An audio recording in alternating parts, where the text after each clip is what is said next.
Here's a label on every modern car seat you should learn to read. I-size. It's not a brand, it's the stricter European safety standard. And most parents still pick seats the old way. Today, we decode it. For decades, car seats were chosen by weight, Group 0, Group 1, Group 2.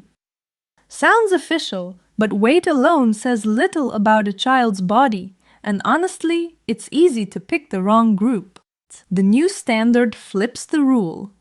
I-size seats are sized by height, not weight. Infant carriers cover roughly 45 to 75 centimeters, the main seats 61 to 105, and booster seats up to 150. One number on the label hard to get wrong.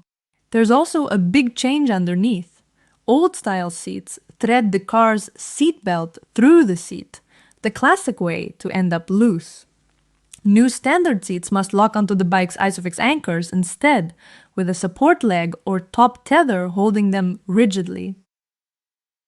The other headline difference is the side crash test.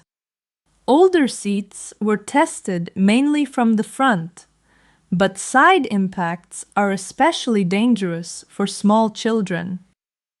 The new standard runs a proper side test and requires deep head protection built into the seat.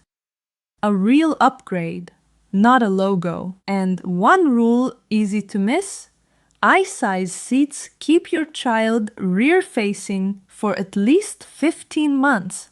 Turning earlier simply isn't allowed under this standard, and experts say to keep them back-facing even longer, past the second birthday, when your seat allows. How do you know you're looking at the real thing?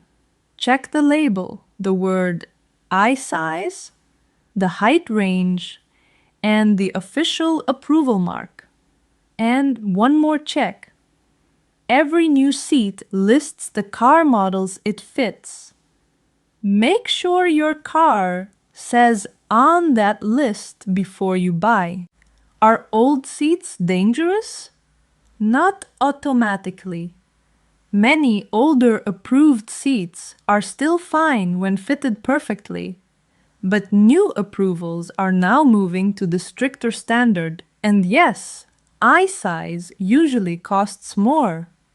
You're paying for more testing, not just a sticker. So the short version: choose I-size, match your child's height, check that your car fits, and keep them rear-facing for as long as possible. Subscribe to Baby Mama for one practical baby decision every day. And remember, this is educational, not an installation guide. Always follow your seat-own manual.